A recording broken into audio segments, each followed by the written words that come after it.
Hey, Soul Stories fam. We're about to begin a brand new love journey. Comment where you're watching from so we can see that our Soul Stories family is all around the world. Las Vegas, the city of lights, where dreamers and risk takers flock with hopes of changing their lives. On that dazzling boulevard, no one failed to know the name Christopher Cole. He was the embodiment of power and luck.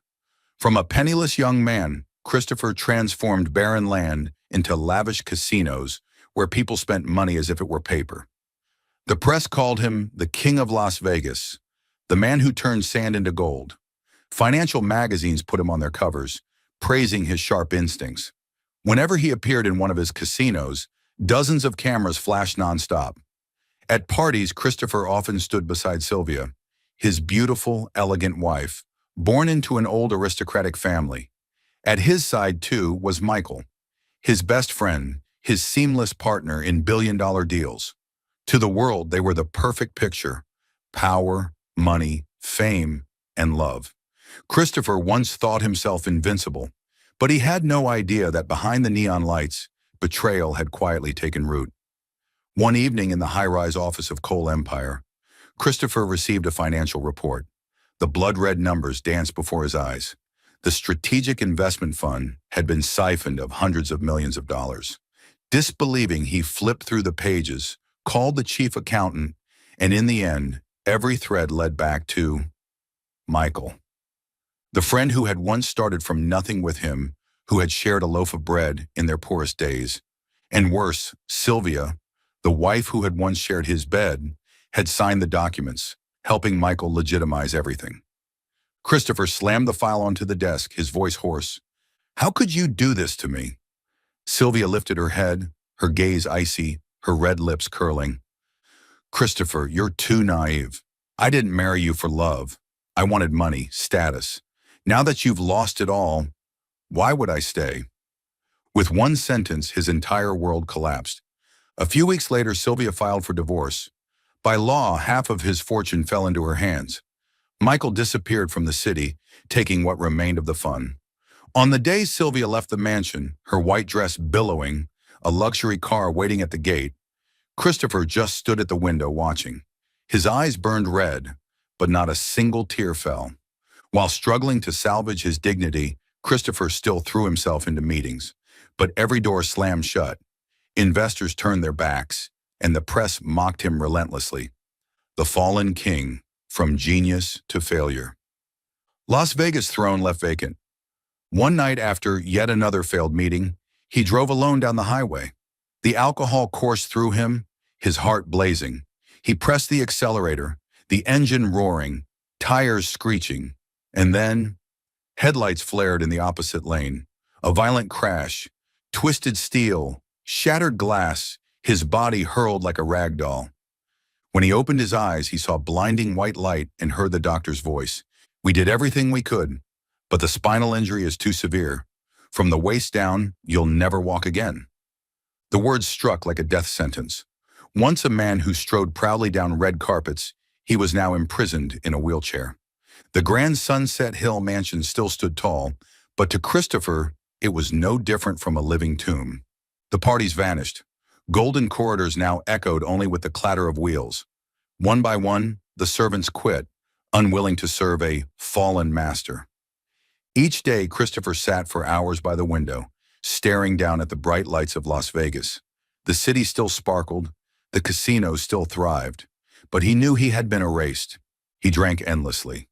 Every night, empty bottles rolled at his feet. His eyes were bloodshot, his beard unkempt. The press still showed no mercy. From king to cripple, the tragedy of Christopher Cole.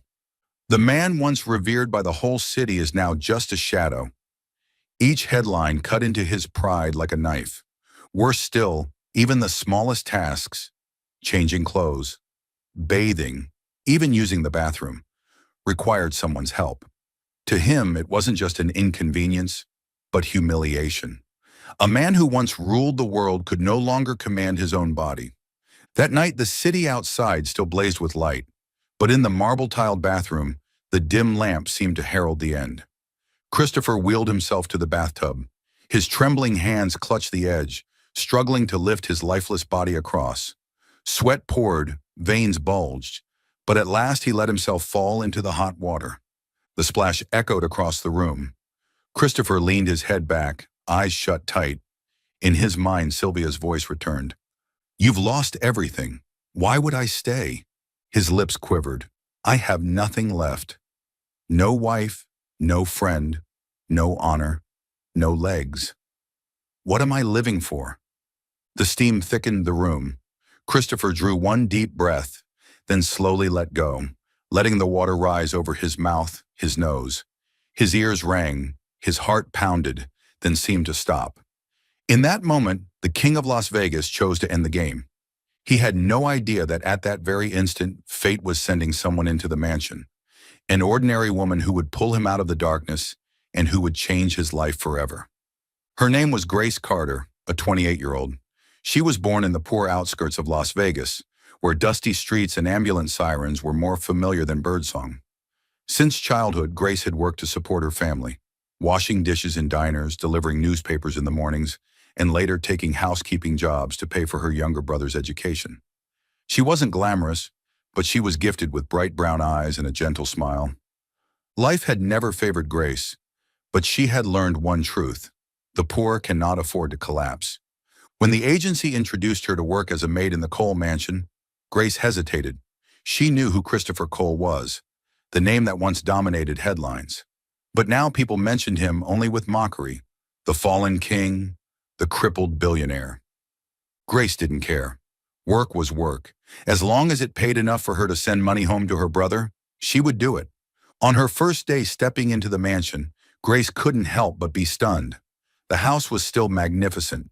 High gilded ceilings, endless hallways, ancient paintings silently watching from the walls. But the air was heavy, suffocating with coldness. Even light itself seemed hesitant to enter through the windows. The old butler whispered, "The master is not the same anymore. Just do your tasks. Don't pry." Grace nodded and began cleaning, washing, and working in total silence as instructed. Yet every so often she would catch a glimpse of Christopher gliding past in his wheelchair. His posture straight, eyes bloodshot, a bottle of liquor swaying in his hand. He looked like a caged lion, fierce yet desperate. That evening, Grace arrived at work earlier than her scheduled shift.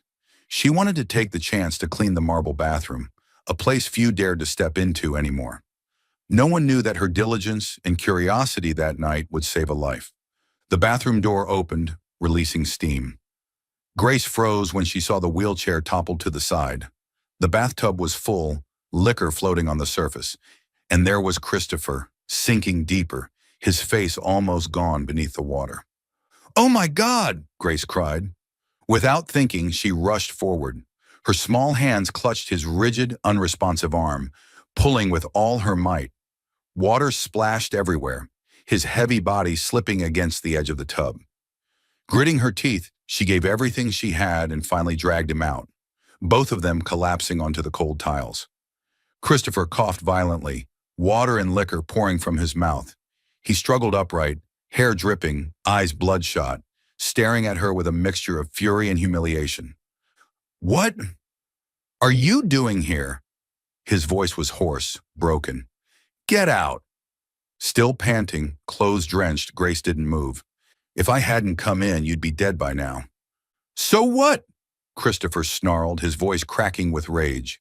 "You think I want to live? I've lost everything. Money, dignity, my wife. And these legs. What am I now if not useless?" The words lashed out like knives, aimed not just at her, but at himself. Never had he felt such shame, being seen at his lowest. Grace was silent for a moment. She could have left. Who would want to face the wrath of a fallen billionaire? But in those bloodshot eyes, she saw more than anger. She saw a bottomless pit of despair. She drew a deep breath and said, calm but firm, "You're still alive, and being alive has never been useless." Christopher froze. He let out a bitter laugh. "Alive? In this crippled body? With a name the whole world ridicules?" Grace looked straight into his eyes. "Alive means you still have a chance to change. I don't know what your past was, and I don't care what the papers say. All I see in front of me is a human being, and a human being is never useless just because he's fallen. Silence stretched. Christopher's breathing was heavy, his broad shoulders trembling. No one had spoken to him like that since the accident. Others looked at him only with pity or contempt. But this maid dared to meet his gaze, unbowed, unafraid. "You don't understand," Christopher whispered, his voice breaking. "You don't know what it's like to lose everything." "You're right, I don't know what it's like to be rich," Grace replied. "But I do know loss. I lost my mother young, lost my childhood working to raise my brother. And I know this. As long as you can breathe, as long as you can open your eyes in the morning, there is still hope." The words were simple, yet sharp enough to pierce the hardened shell Christopher had built around himself. He turned away, unwilling to let her see the redness in his eyes. Grace spoke softly. "You may hate me for intruding, but at least tonight, you're still alive. And I believe one day you'll be grateful for that life." Then she rose, quietly cleaning up the mess. Puddles of water, shattered bottles. The simple act felt strangely calm, as if saving him had been just another part of her housekeeping. Christopher sat motionless on the cold tiles, listening to the sound of cloth wiping the floor. Inside him swelled a strange sensation. Anger, yes, but also a faint lightness. That night after Grace left the room, Christopher remained, staring into nothingness. In his mind, her words echoed, "You're still alive, and being alive has never been useless." A simple statement, yet for the first time in months, it planted something unfamiliar in his heart. Perhaps he hadn't truly lost everything. The next morning, sunlight pierced through the thick curtains, spilling into the vast bedroom. Christopher opened his eyes, his head pounding like a hammer. Memories of the night before came rushing back. The hot water, the suffocating breath, and the small pair of hands that pulled him out of the tub. He clenched his fists. The humiliation tore at his pride. A man who once ruled the city, now rescued by a maid. When Grace carried in a breakfast tray, Christopher wheeled forward, his voice cold. "Listen, Carter, from now on, just do your job. Cleaning, laundry, nothing more. As for my private life, stay out of it." Grace froze for a brief moment, then gave a slight nod. "I understand." She set the tray on the table, bowed her head lightly, and quietly left. No more words. Christopher watched her small frame disappear, unsettled. He wanted to dismiss her, but something in her calm gaze made it impossible. In the days that followed, Grace kept her word. She didn't ask questions, didn't speak beyond her duties, yet somehow her presence seeped into Christopher's life, silent but steady. When he woke, a hot meal was always waiting neatly arranged on the table. The scent of toasted bread and rich coffee replaced the cold, reeking odor of alcohol. He never said thank you, but he never pushed it away either. Each morning the curtains were drawn open, flooding the room with light. At first Christopher scowled at the glare, but slowly he realized he no longer spent entire days in darkness. The stains of spilled liquor vanished from the floor. Every time he dropped a bottle, the next day the tiles gleamed spotless, as if no trace had ever existed. He knew it was Grace's doing, though she never mentioned it. One evening, as he wheeled past the hallway, Christopher stopped. Light spilled from the laundry room. Curiosity tugged at him, and he peered inside. Grace sat at a small table, needle and thread in hand. Before her lay a white shirt, one he had worn at a major press conference, now frayed at the sleeve. Christopher remembered tossing it into the trash. Yet here she was, carefully stitching each seam, eyes focused, lips pressed together. No one had told her to do that. No one paid her for such meticulous work. But she did it anyway, patient and unhurried, as if each stitch were a way to preserve some piece of him. Christopher's chest tightened, a strange feeling he hadn't known in years. Being cared for, not for wealth or fame, but simply because someone chose to. He quietly left, making sure she didn't see him. But that night, for the first time in months, Christopher didn't drink himself to oblivion. The next day, Grace was as silent as always. She didn't ask if the food was good, and she didn't boast about her work. But when Christopher saw the shirt neatly hung in his closet, the tear mended with fresh stitches, he found himself reaching out to touch the fabric. His frozen heart trembled, just slightly. One afternoon, while Christopher was in his study, a sudden surge of back pain struck. He reached for the bottle of painkillers, but it slipped, rolling out of reach. Fury and helplessness boiled over. He slammed his fist against the desk, knocking over a nearby bottle of wine. Crimson liquid spilled across the floor. The door opened. Grace stepped in, stopping at the sight of the chaos. She said nothing, only walked over, picked up the medicine, and placed it in his hand. Then she knelt down to wipe the spreading stain. Christopher turned his face away, snapping, "I told you not to interfere in my private life." Grace looked up, her eyes calm but firm. "I'm not interfering. I'm just cleaning. That's my job." The simple reply left Christopher speechless. He realized no matter how high he built his walls, this woman remained present, quiet as air, unnoticed yet impossible to live without. That night, Christopher sat by the window, gazing at the distant lights of Las Vegas. For the first time in months, his heart held more than darkness. Images of Grace, mending the shirt, wiping the floor, leaving warm meals, replayed over and over in his mind. He didn't understand why, but her quiet patience was slowly dismantling the fortress he had built around himself. In a mansion once filled only with silence and the sound of spilling liquor, there now lingered something small, fragile, but warm. Christopher never said it aloud, but deep within, he knew. This maid had planted in him a seed of hope he dared not name. The Cole mansion was vast, but to Christopher, every day felt like a sentence. Each morning he woke to the dull ache in his back, the sunlight slipping through the curtains, stabbing at his eyes. And so, instead of beginning the day, he reached for the bottle of liquor, letting the burn numb his flesh and dull, if only briefly, the torment inside his soul. Grace moved quietly around the house, cleaning without complaint, but her eyes missed nothing. She saw the liquor that replaced his meals, the pills he left untouched, the wheelchair he slammed against the wall whenever rage overtook him. One afternoon, Grace placed a tray of steaming food before him. "You should eat something. You can't live on alcohol forever?" Christopher sneered, his gaze icy. "I don't need anyone telling me how to live." "This isn't living," Grace replied calmly. "This is only prolonging death." The words cut straight into his pride like a blade. Christopher slammed his hand on the table, making the tray rattle. "Who do you think you are to say that? You're just a maid." Grace didn't back down. Her brown eyes locked on his, steady and unflinching. "Yes, I'm just a maid, but I won't stand by and watch you destroy yourself." Silence fell. Christopher clenched his jaw and turned away. His chest churned with anger, and something else he refused to name. In the days that followed, Grace began urging him to try physical therapy. She set up a frame and cleared space in the living room. "You can't sit like this forever. At least try to work your muscles again." Christopher let out a bitter laugh. "Muscles? What's left for me to train? Don't you get it? I'm paralyzed." "I get it," Grace said evenly. "But paralyzed doesn't mean motionless. You still have your arms. You still have strength. You can choose to give up, or you can choose to fight." Christopher's eyes flared red, his voice rising. "I've lost everything. What's left to fight for?" "For yourself," Grace said firmly. The reply was so simple, yet it left Christopher speechless. He turned his wheelchair abruptly and left, abandoning Grace in the empty room.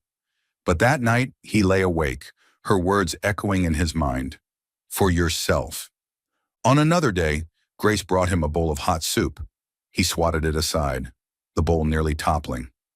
"I'm not a child who needs to be forced to eat." Grace steadied herself, picked it up, and placed it back in front of him. "You're right, you're not a child, but you're acting like a spoiled one, throwing a tantrum at the world." Christopher froze, too furious to speak. No one had ever dared say such a thing to his face. Everyone around him had either flattered him or feared him. Only this maid dared to treat him like a man. Nothing more, nothing less. His fists tightened, then loosened. For the first time, Christopher didn't fight back, didn't lash out. He simply sat there in silence as Grace slipped the spoon into his hand. He tasted it. Warm chicken broth slid down his throat. It had been far too long since he'd eaten a proper meal. That afternoon, Grace once again placed the training frame before him. Christopher eyed it, weary. "Aren't you tired of this? I told you I won't train." "You can hate me," Grace said, her voice steady but low. "But I won't let you waste away in this house." The words struck hard, reverberating against the wall he had built around himself. He opened his mouth to retort, to hurl back something cutting, but no words came.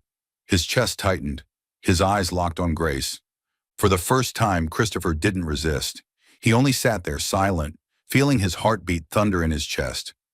Grace stepped closer, moving the frame nearer. "You don't have to do much. Just try once. Otherwise, you'll never know what you're still capable of." Christopher didn't answer. His hand trembled, but at last he reached forward, gripping the frame. His arm muscles tensed, sweat broke out, and slowly, agonizingly, he lifted the weight of his unresponsive body, just a little. Only seconds passed before he collapsed again, gasping. But in his eyes flickered something new. Not anger, not despair, determination. Grace smiled softly, saying nothing more. She knew. This was the first time Christopher had cracked open a door for hope. That night, Christopher sat in his study. The bottle of liquor was still on the desk, unopened. He picked it up, then slowly set it back down. Grace's words lingered. "You can hate me, but I won't let you waste away in this house." For the first time in a long time, Christopher felt maybe he wasn't entirely useless. The Cole mansion was unusually quiet at night. From the hilltop, the dazzling city lights below belonged to another world. The world Christopher once owned but now felt distant from. He sat alone in the living room, his sinewy hands resting on the dusty black piano keys. This piano had once been his pride. In his younger years, before the business world consumed him, Christopher used to play to unwind after tense meetings. But since the accident, he had rarely touched it. His heavy body, his broken spirit. There seemed to be no room left for music. Tonight, a strange impulse pushed him to wheel closer, brushing the dust from the lid. He set his hands on the keys. The first sound was hoarse, clumsy, like a broken breath. He tried the old piece he once loved, Moonlight Sonata. But his trembling fingers, stiff with pain, turned the melody into fragments. After just a few notes, he grimaced, his hand freezing. "Pointless," Christopher muttered, reaching to close the lid. At that moment, a gentle voice spoke from behind. "That was beautiful." Startled, he turned. Grace stood at the doorway, a cleaning cloth still in her hand. Clearly, she had seen him. Christopher's face flushed, shame laced with anger. "Were you spying?" he snapped. Grace shook her head, her voice calm. "I was just passing by. I didn't know you could play." "I can't. I failed." Christopher clenched his fist, bitterness flickering in his eyes. Grace stepped closer, setting the cloth on the table. "No, you haven't failed. You're only beginning again. And even if it was just a few notes, I still found it beautiful." The simple words left Christopher stunned. How long had it been since anyone had offered him genuine encouragement? Without pity, without mockery. Grace sat on the long bench beside him, keeping a respectful distance. She didn't urge him to continue, nor did she walk away. She simply sat quietly. Christopher glanced at her bright brown eyes, then back at the keys. After a moment's hesitation, he placed his hands on them again. This time the notes rose once more, still halting, still shaky, but no longer alone. Grace tilted her head, listening. She didn't interrupt, didn't comment. She let the music carry the silence. The vast living room, once shrouded in cold stillness, now stirred by a somber melody. Each broken note seemed to echo Christopher's own story. A man once at the peak, now fallen into the depths. His hands trembled, his back ached, but he pressed on. Sweat dotted his brow, and his breath came heavy. He nearly stopped. But catching Grace's steady gaze, he forced himself forward. Finally, the piece came to an end, unfinished yet whole in its own way. Grace smiled, her eyes glimmering. "See? You just played through an entire passage." Christopher said nothing. His heart pounded. Not from exertion, but from something else. How long had it been since someone simply sat beside him like this? How long since he'd shared such an ordinary, strangely warm moment? In that silence, he realized, connection doesn't always need confessions or touches. Sometimes it only takes someone who stays, listens, and doesn't leave. Christopher's gaze softened.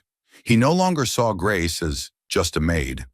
In that moment, she was the only person in the world patient enough to hear his pain without fear. When the final note faded, Christopher closed the piano lid.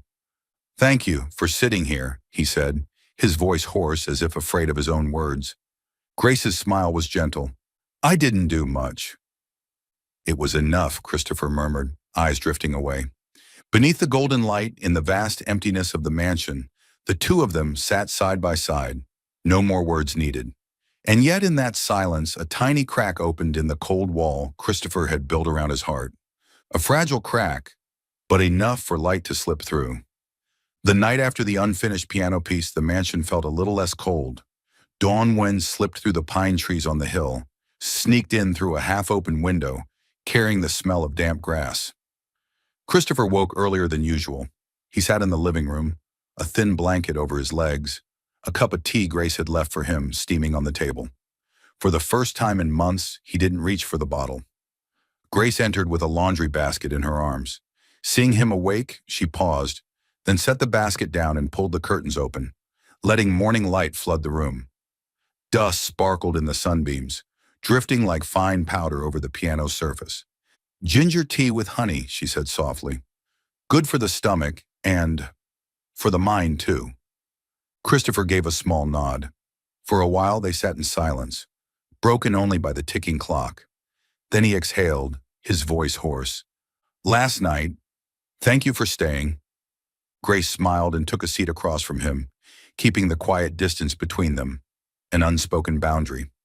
"I think it's time I told someone," Christopher began, his eyes tracing the shafts of light on the floor. "Just to stop it from crushing me inside." Grace didn't push. She simply folded her hands together, waiting. "They were the two people I trusted most," he said. "Michael, we started from nothing, eating instant noodles in a cheap apartment. Half of this empire was built out of sleepless nights, fighting over interest rates, debating whether we should gamble everything on that ugly lot in Fremont. And Sylvia, I married her because it seemed like the right move for a man like me. A polished marriage, an old family name, the press applauding. I thought I was clever." Christopher gave a bitter laugh. "Until the strategic fund vanished. The accountant handed me records of steady transfers into shell companies. The approving name was Michael. The final authorizing signature was Sylvia's. She helped him make the paperwork look clean. When I confronted Michael, he muttered something about a temporary investment and disappeared from the city. Sylvia signed the divorce papers. No apology, not even a glance." He stopped, drawing a sharp breath. His eyes drifted down to the half of his body that no longer obeyed him. "I could still walk then. I thought I could save the company if I just had the time. But the press smelled blood. Investors ran. I drove back from a meeting where every door had slammed shut. There were screeching brakes, headlights from the other lane. Then a white blur. When I woke up, the doctor told me everything below the waist would never obey me again." The room fell silent. Grace's throat tightened. Christopher braced his elbows on the wheelchair arms, his fingers tapping lightly, as if each word he spoke was a stone pulled from his chest. "The strange thing," he continued quietly, "it wasn't the physical pain that killed me. It was the small things. I couldn't slide off the bed myself. I need someone to help me into the bathroom, calculating if the chair would fit through the door or snag on the rug. Things I never even noticed existed. Every time I needed help, it was like a voice whispering, 'You're useless.' And I believed it. I looked in the mirror and saw a crippled, worthless man.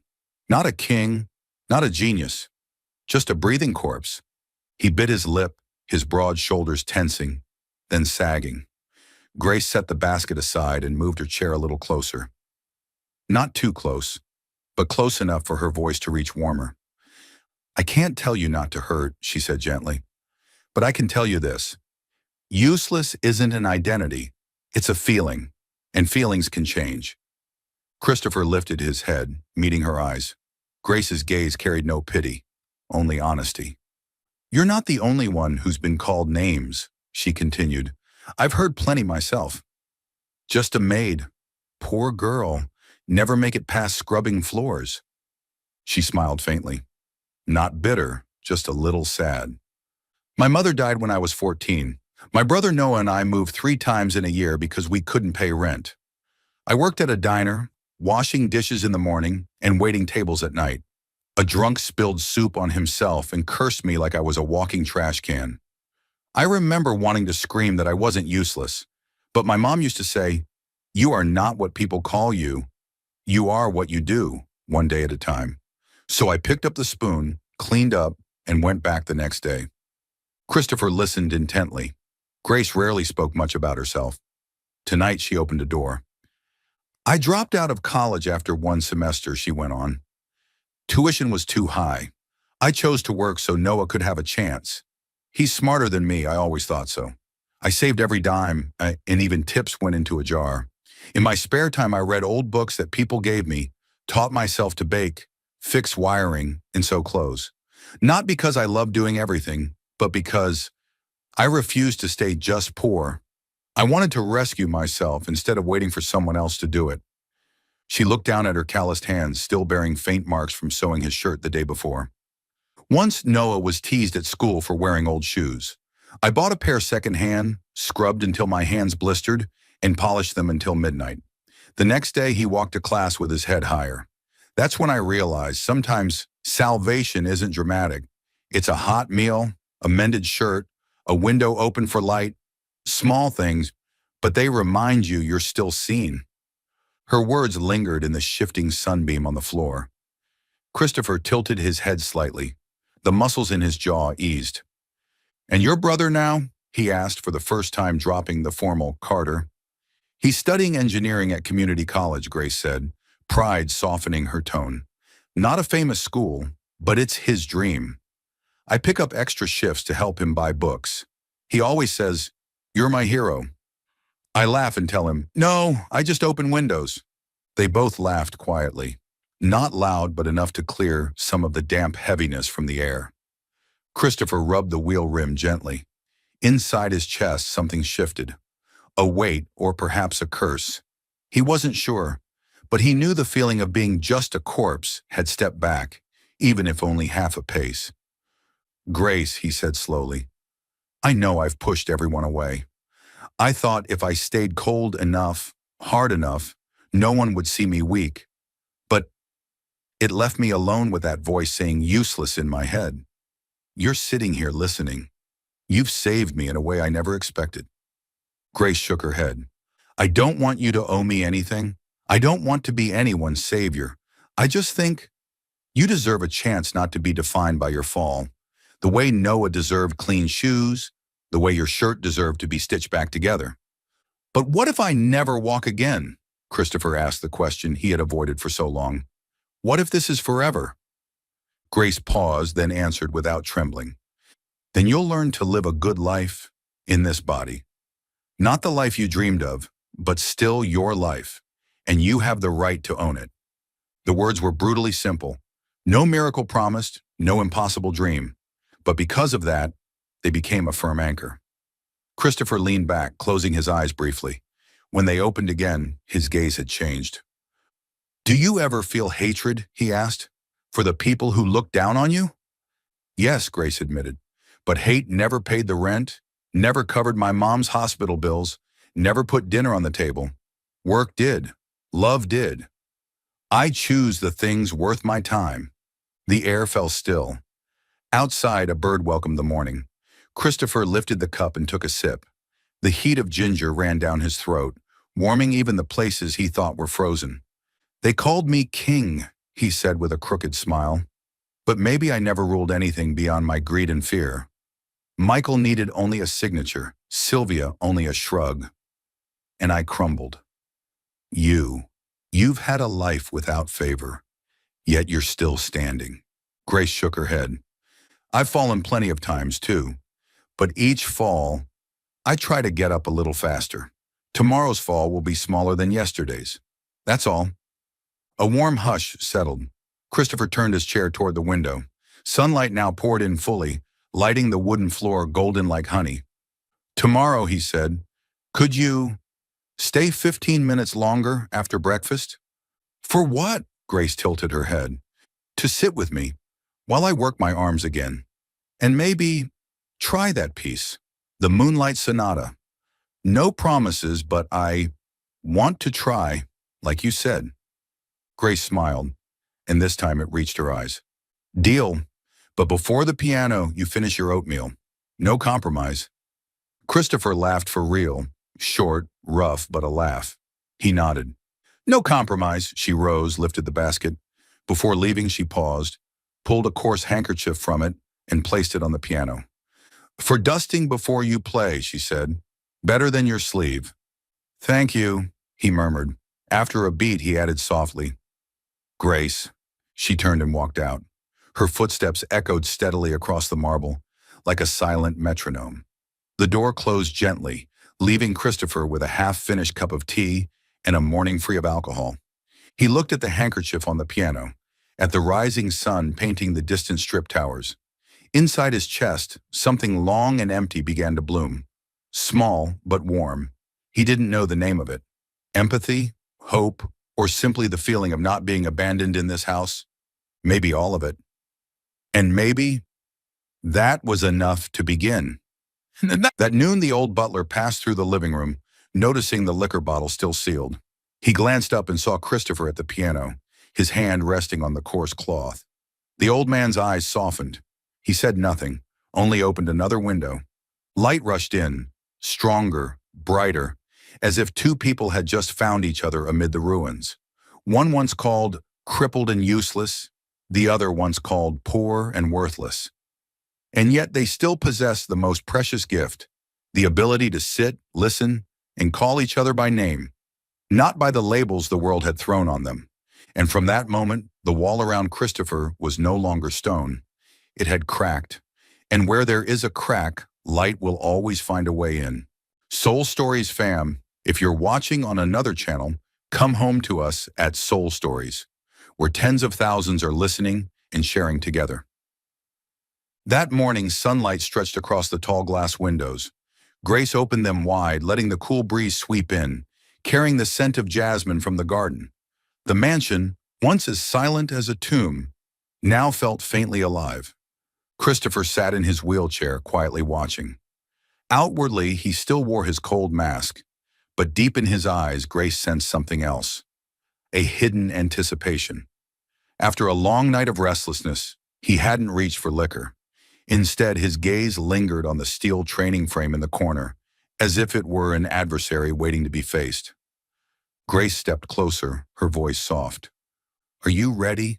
Christopher smirked. Ready to fall? If you fall, I'll help you back up, Grace replied, calm and steady. But if you never try, you'll never know what you can still do. He gave a dry laugh, then set his hands on the bars. The first attempts were brutal.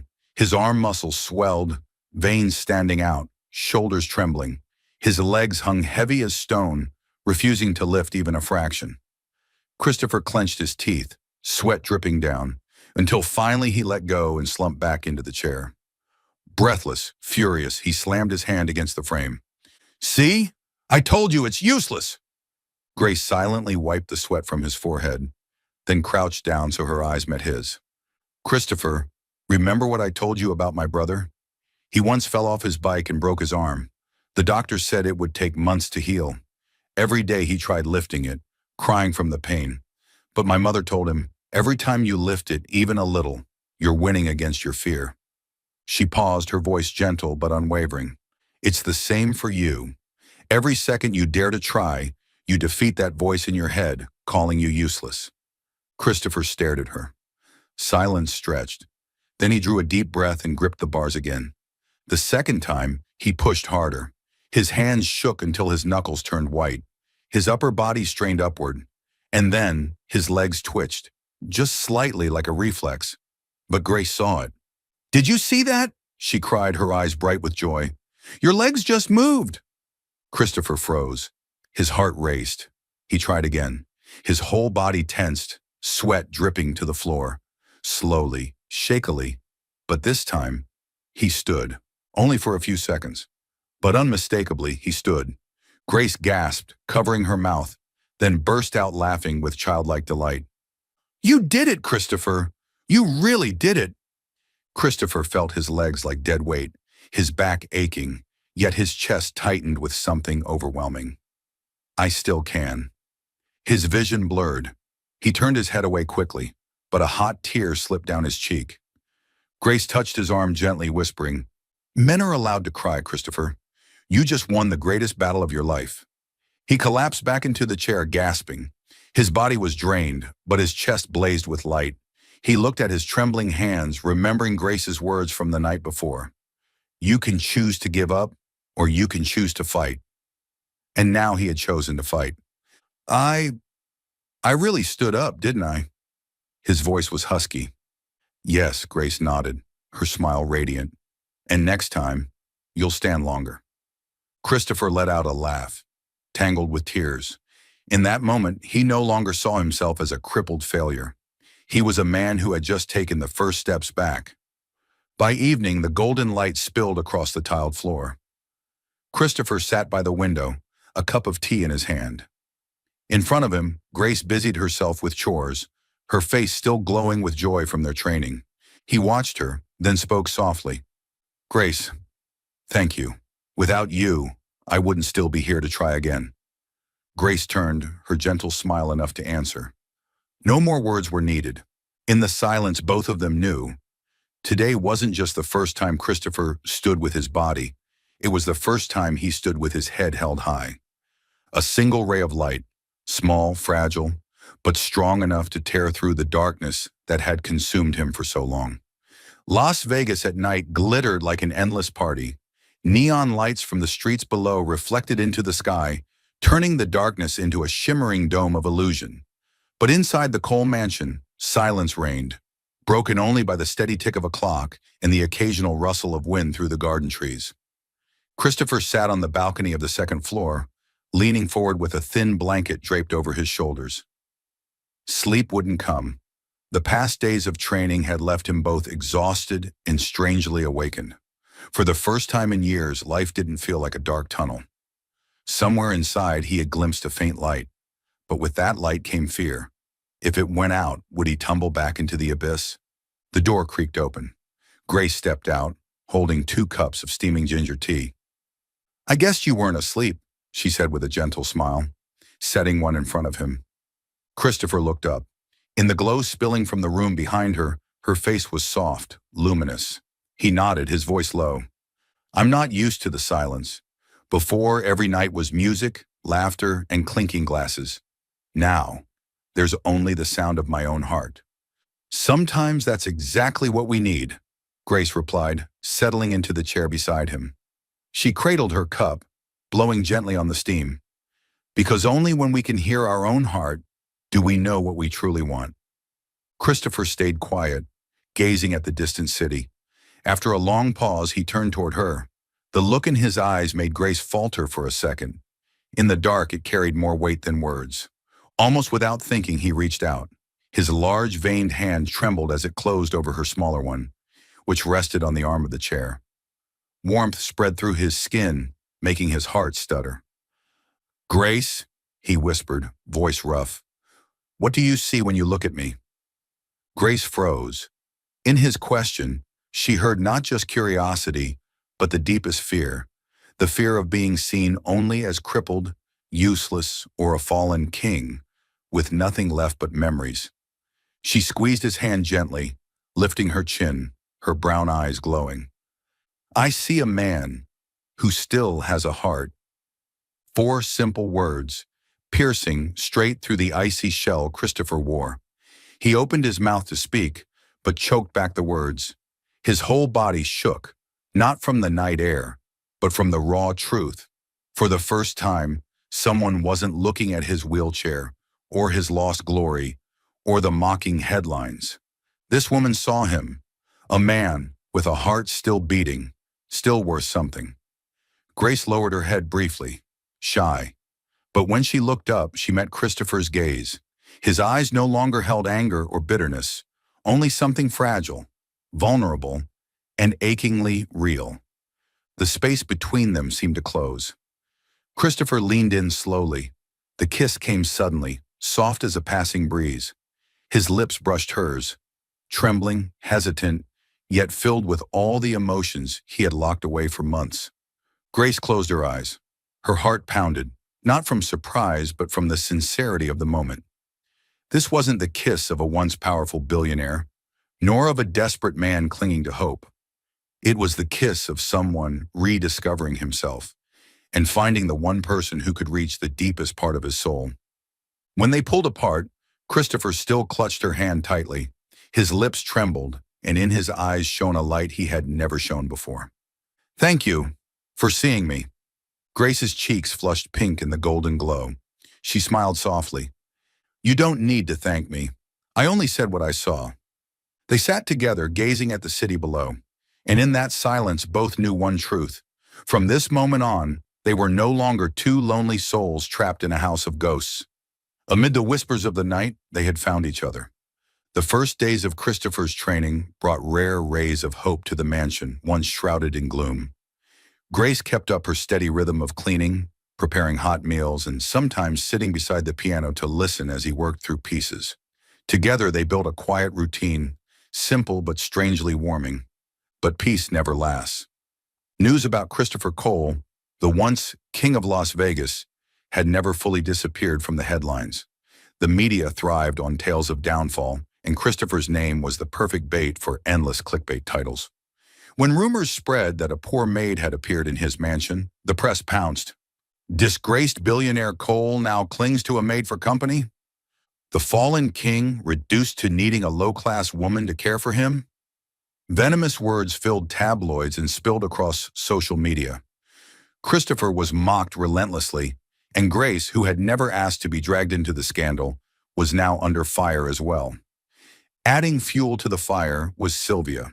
Christopher's ex-wife knew he was still living in the mansion, and his having a young maid was the perfect chance to smear him further. In a tabloid interview, Sylvia smiled with cruel amusement. "Christopher has always surrounded himself with people who only saw his money. I'm not surprised he's found comfort in a poor girl who's obedient and desperate for cash." Her words cut like knives. Soon the public branded Grace with a merciless label, a gold digger. Grace heard it all. At the market, whispers trailed behind her. "That's her!" The maid clinging to Cole. "Poor girl must be clever. Now she's living in the Golden Palace." She pulled her hat lower, gripping the bag straps tighter. She'd been looked down on before, but this was different. She didn't want Christopher dragged into more humiliation because of her. Grace chose silence. She still cooked, still cleaned, still smiled when helping Christopher into his training sessions. But whenever she could, she avoided the outside world. She dreaded the pitying or scornful stares that might touch him. In front of Christopher, she never cried. But at night, alone in the dark kitchen, Grace would sit down, clutch the old handkerchief, and wipe away the tears she couldn't hold back. Christopher was no fool. He knew exactly what was happening. Tabloids delivered their poison straight to his inbox. He couldn't ignore the headlines dripping with mockery. He read them, his chest tightening.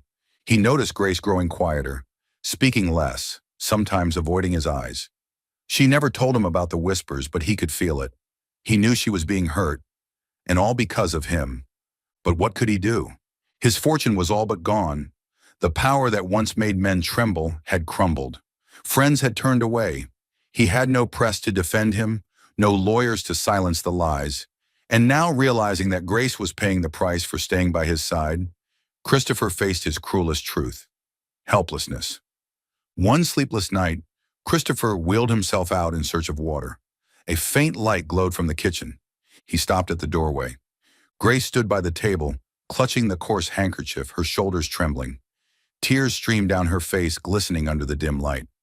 She wiped them quickly, straightened, breathing deep, as if to erase all evidence before stepping outside. Christopher clenched his fist so hard his nails dug into his palms. Rage surged through him. Rage at the vultures outside, at Sylvia, but most of all, at himself. He had let Grace, the only soul who shielded him at his weakest, be shamed in his place. He wanted to rush forward, hold her, promise protection, but harsh reason hissed, with what? With this wheelchair? With an empire in ruins? What can you protect? So he stood in silence, chest aching, hidden in the dark. When Grace turned, her eyes were dry, her smile forced. You're still awake?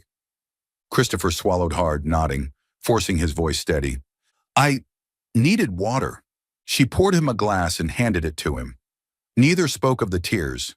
But in that moment, Christopher made a decision. Back in his room, he sat long at the window. Below, the city blazed on, loud and mocking, as if jeering at his helplessness.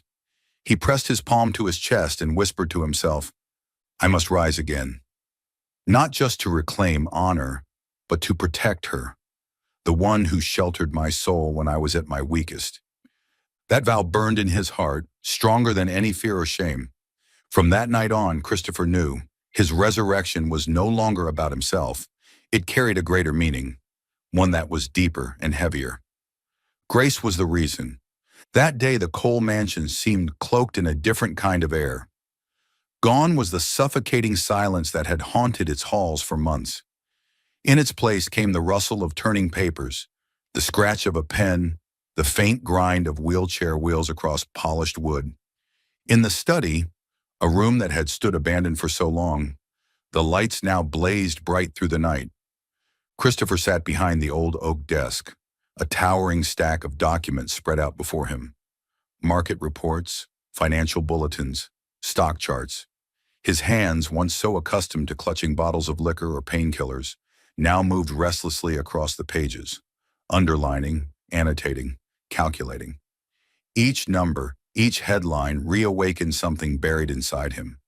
The sharp instinct of a businessman, the instinct that betrayal, despair, and tragedy had once nearly destroyed.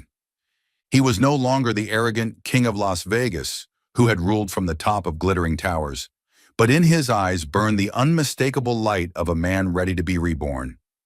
Grace noticed the change immediately. Every morning when she entered, instead of finding him motionless by the window, she would find Christopher bent over the desk. Instead of empty bottles, there were only black coffee and scattered pens. You stayed up again, didn't you? Grace asked, worry flickering in her voice. Christopher looked up, the corner of his mouth tilting into a smile. I didn't sleep, but this time, it wasn't because of nightmares. He never told her exactly what he was working on, but Grace could see it in the set of his shoulders, the intensity in his gaze, the way his hands never stilled. Once, when she gently tried to caution him not to push himself too hard, Christopher simply answered quietly but firmly, I have to prepare. This time I cannot afford to fail. At night, while Las Vegas glowed with its neon fever, Christopher pored over reports of companies on the edge of collapse.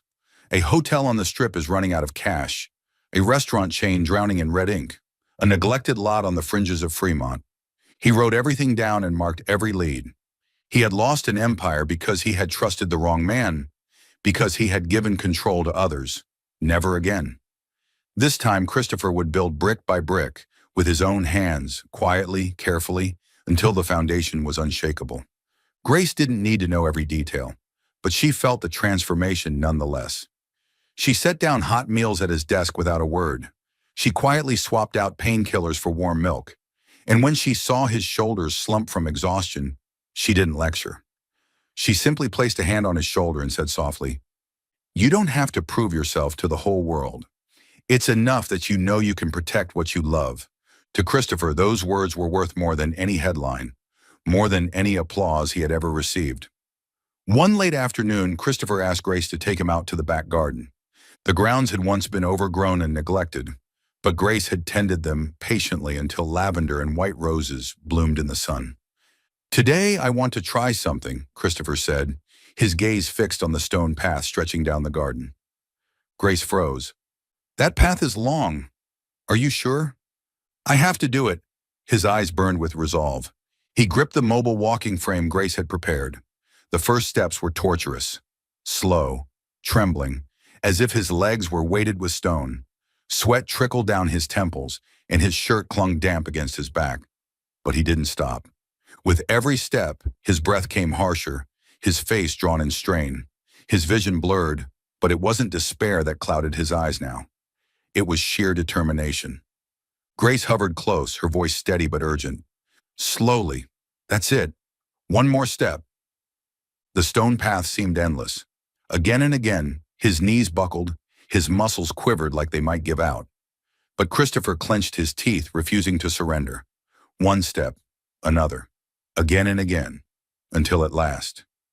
He pressed his trembling hand against the rough bark of the oak tree at the very end of the path. The finish line he had set his sights on from the start.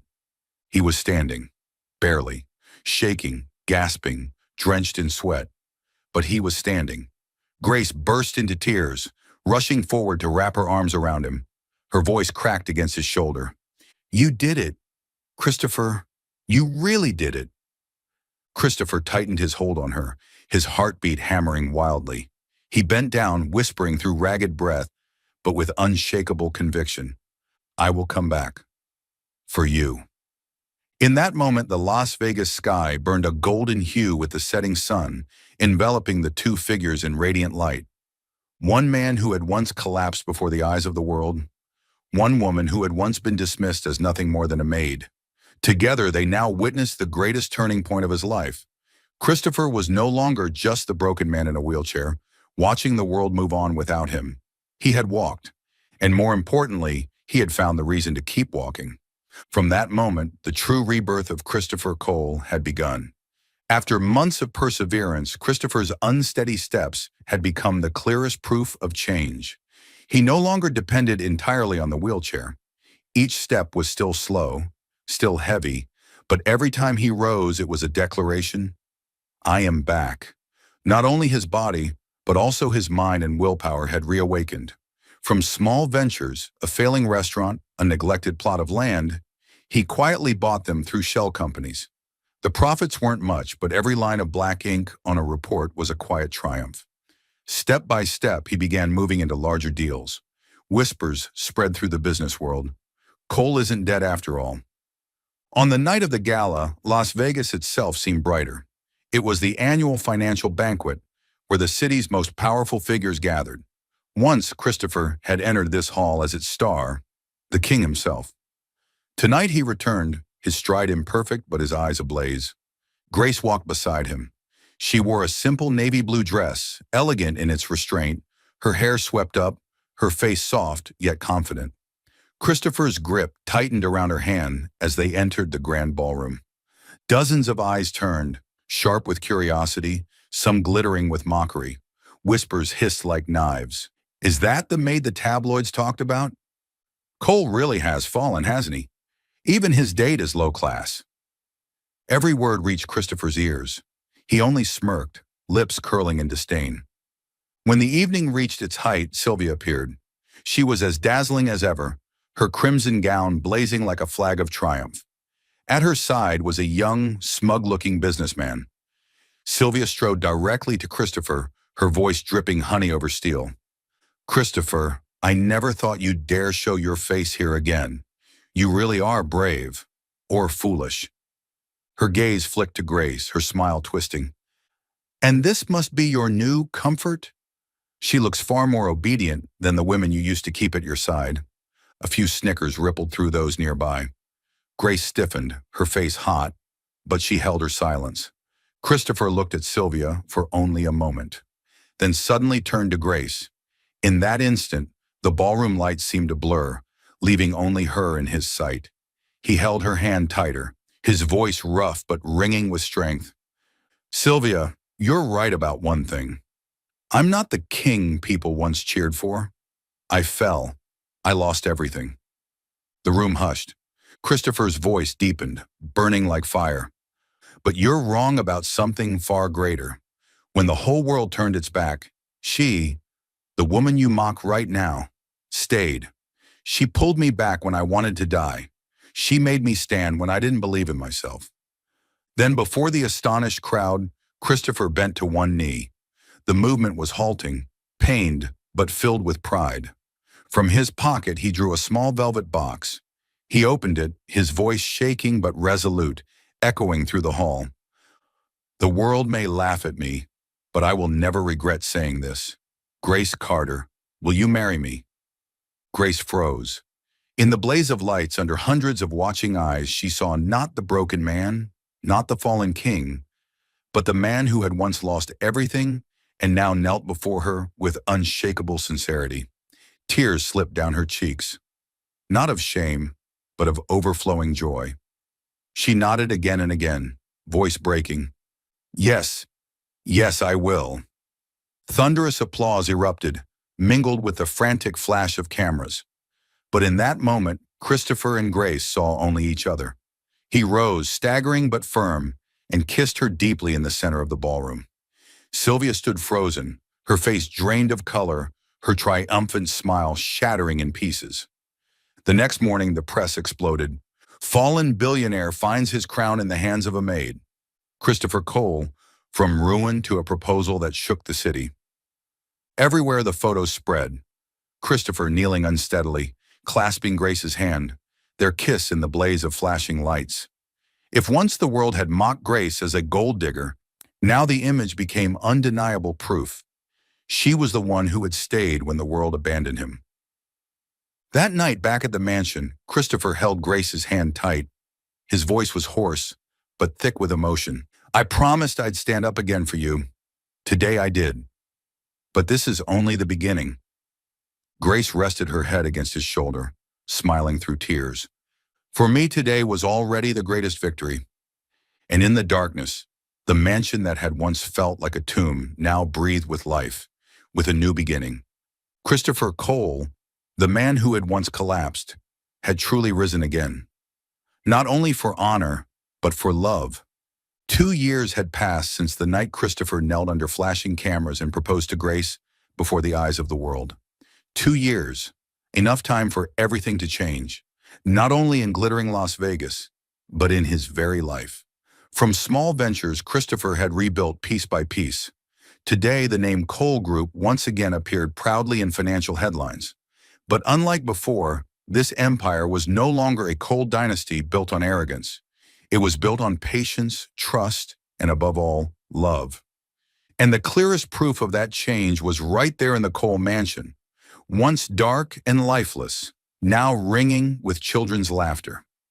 In the living room, a little boy of 18 months wobbled across the carpet, his tiny legs stumbling.